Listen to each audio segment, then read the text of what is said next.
इस देश को हिंदू राष्ट्र बनाने के लिए, बनाए रखने के लिए, आगे बढ़ाने के लिए लड़ेंगे, मरेंगे, जरूरत पड़ी तो मारेंगे, किसी भी बलिदान के लिए, किसी भी कीमत पर एक क्षण भी पीछे नहीं हटेंगे। नमस्कार, आदाब, बहुत बहुत स्वागत है आप सभी का। आप देख रहे हैं मेरा यूट्यूब चैनल। मैं हूं आपके साथ बुशरा खानम फहद। अगर अभी तक भी आपने चैनल को सब्सक्राइब नहीं किया है तो सब्सक्राइब कर लें, ज्यादा से ज्यादा लोगों तक शेयर करें, बेल आइकन पर हिट करें ताकि नया वीडियो आते ही आप तक नोटिफिकेशन पहुंच जाए। तो हाल ही में दिल्ली में युवा वाहिनी की तरफ से, हिंदू युवा वाहिनी की तरफ से एक प्रोग्राम कराया गया। किसकी तरफ से? हिंदू युवा वाहिनी की तरफ से। जी हाँ, वही हिंदू युवा वाहिनी जिस संगठन के मुखिया योगी आदित्यनाथ हैं। योगी आदित्यनाथ वही जो उत्तर प्रदेश के मुख्यमंत्री हैं, उन्हीं के संगठन की तरफ से ये प्रोग्राम दिल्ली में कराया गया था। देश की राजधानी दिल्ली में ये प्रोग्राम कराया गया था। इस प्रोग्राम में बड़ी तादाद में लोगों ने शिरकत की। उन लोगों ने शिरकत की इस प्रोग्राम में जो हमारे देश का जो सेकुलर जो हमारा संविधान है उसमें यकीन नहीं रखते हैं, जो हमारे संविधान में सबको जो बराबरी का दर्जा दिया गया है, जो हर नागरिक को, जो इस देश का नागरिक है उसको बराबर का अधिकार देता है, किसी के मजहब के नाम पर, जाति के नाम पर, रंग के नाम पर या लिंग के आधार पर किसी से किसी तरह का कोई भेदभाव नहीं करता है, उसमें यकीन नहीं रखते हैं। वो उस राष्ट्र में यकीन रखते हैं जिसको बनाने की बात वो बार बार करते हैं। जी हाँ, मैं बात कर रही हूं हिंदू राष्ट्र की, और उसी को लेकर एक प्रोग्राम दिल्ली में ऑर्गेनाइज किया गया था। आपको हो सकता है बहुत सारे लोगों को ताज्जुब हो, बहुत सारे लोगों को ताज्जुब ना हो कि इस प्रोग्राम में शिरकत किसने की थी। ये मैं आपको बताते चलूं। इसमें शिरकत की थी उत्तर प्रदेश के मंत्री हैं, उत्तर प्रदेश सरकार में राज्य मंत्री हैं राजेश्वर सिंह, वो इस प्रोग्राम में मौजूद थे। इस प्रोग्राम में अपने आप को पत्रकार मानने वाले एक चैनल, एक मीडिया हाउस, एक चैनल चलाने वाले सो कॉल्ड पत्रकार, जिनमें से हो सकता है आप में से बहुत सारे लोग उन्हें पत्रकार मानते हो, मैं तो पत्रकार नहीं मानती हूं। मैं यहां पर बात कर रही हूं अशोक चौहान की, वो भी इसमें शामिल था। और किस तरह से इस प्रोग्राम में आप पूरा पोस्टर बैनर जो है उसका स्क्रीनशॉट यहां पर देख सकते हैं, किस तरह से इस प्रोग्राम में हिंदू राष्ट्र की शपथ ली गई। ये शपथ ली गई कि वो तमाम काम किए जाएंगे, चाहे किसी भी हद तक जाना पड़े, हमें कोई भी बलिदान देना पड़े, हम इस देश को हिंदू राष्ट्र बनाकर ही छोड़ेंगे। यहां पर मरने और मारने की, अब आप सोच सकते हैं कि हिंदू राष्ट्र बनाने के लिए किसको मारने की बात की जा रही है। आप समझ सकते हैं, मुझे अपनी जबान से कहने की जरूरत नहीं है। तो मरने और मारने की शपथ ली गई इस प्रोग्राम में, और तमाम जो लोग वहां पर उस प्रोग्राम में मौजूद थे, उस हॉल में मौजूद थे, वो उस प्रोग्राम में उन लोगों ने शपथ ली। इस प्रोग्राम में उत्तर प्रदेश सरकार में राज्य मंत्री जो हैं राजेश्वर सिंह, वो इसमें मौजूद थे। अपने आप को पत्रकार कहने वाला अशोक चौहान के इसमें मौजूद था, और तमाम इस तरह के लोग यहाँ पर मौजूद थे। प्रोग्राम कराया गया था हिंदू युवा वाहिनी की तरफ से, जो कि योगी आदित्यनाथ का संगठन है, उसके मुखिया हैं वो, उनकी तरफ से ये प्रोग्राम जो है वो कराया गया था। और कहां कराया गया था?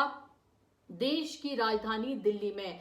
एक तरफ तो आप ये देखें कि एक जोक, अगर एक ऐसा जोक जो कभी मुनव्वर फारूकी ने क्रैक ही नहीं किया था, कभी ऐसा जोक कहा ही नहीं था, उसके लिए उन्हें 1 महीने जेल में रहना पड़ता है, और एक के बाद एक उनके न जाने कितने जो प्रोग्राम्स हैं वो कैंसिल जो है वो कर दिए जाते हैं। उन्हें प्रोग्राम्स करने की इजाजत नहीं दी जाती है अलग अलग जगहों पर। आप ये देखें कि देश की राजधानी दिल्ली में इस तरह का प्रोग्राम होता है, इस तरह के प्रोग्राम की इजाजत जो है वो दी जाती है करने की।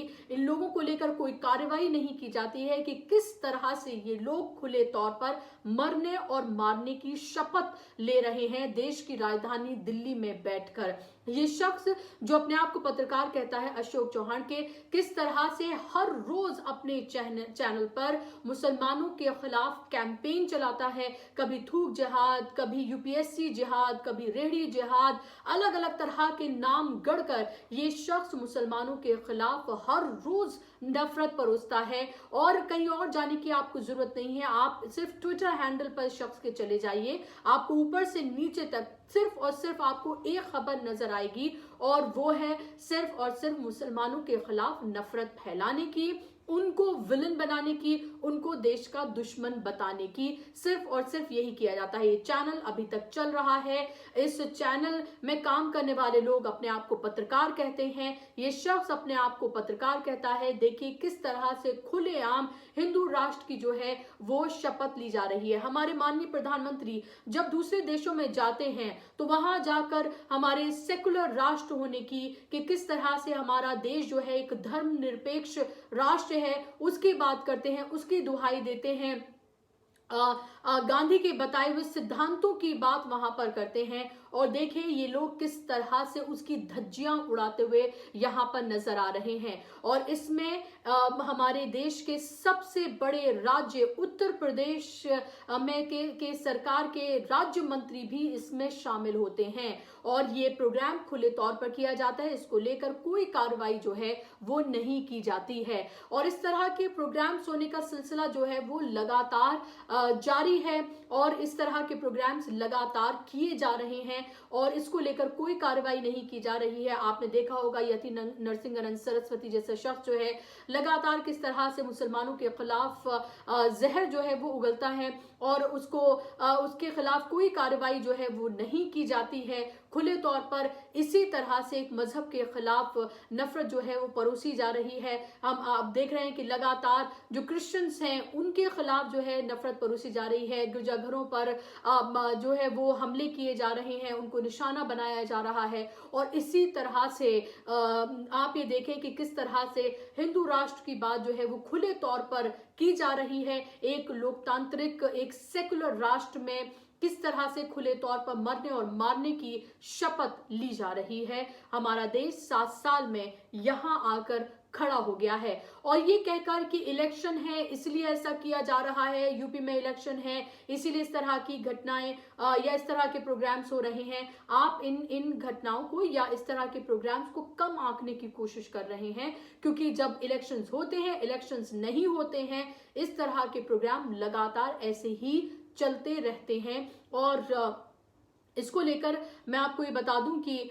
जो कांग्रेस के नेता हैं पवन खेड़ा, उनकी तरफ से भी इसको लेकर ट्वीट किया गया है, और मैं वो ट्वीट आपको पढ़ के जो है वो सुनाना चाहती हूँ कि उन्होंने अपने ट्वीट में क्या लिखा है। पवन खेड़ा लिखते हैं, सोचिए ये लोग अगर किसी अन्य धर्म के अनुयायी होते तो इन पर कानून की तमाम धाराएं लगती, कई महीने तक टेलीविजन पर चर्चाएं होती। जी हाँ, बिल्कुल सही कहा कि आप ये सोचिए कि इस तरह की सभा अगर किसी और मजहब के मानने वाले लोगों ने की होती, और ये तो आप बहुत बड़ी बात है, ये तो मरने मारने की बात यहाँ पर की जा रही है, उसकी शपथ बाकायदा तौर पर ली जा रही है, हिंदू राष्ट्र की बात की जा रही है। नॉर्मल अगर कोई वहां पर सिर्फ कोई धर्म को लेकर कोई सभा ही हो रही होती और उसमें कोई भी इसकी मैं कहूंगी कि बिल्कुल कम डिग्री की बात कही गई होती जो यहाँ पर कही गई, तो आप ये सोचिए कि अब तक क्या हो चुका होता, किस तरह से दिन रात टीवी चैनल्स पर इसको लेकर डिबेट्स की जाती, किस तरह से उस खास मजहब के मानने वाले लोगों को देश का दुश्मन करार दे दिया गया होता, और अब तक न जाने कौन कौन सी यूएपीए की और न जाने कौन कौन सी धाराएं जो है वो लग चुकी होती, लेकिन इनके ऊपर कोई कार्रवाई नहीं होगी। यही हालात फिलहाल बन चुके हैं। कार्यक्रम आपको कैसा लगा जरूर बताइएगा। आप मुझे ट्विटर, इंस्टाग्राम, फेसबुक पर फॉलो कर सकते हैं।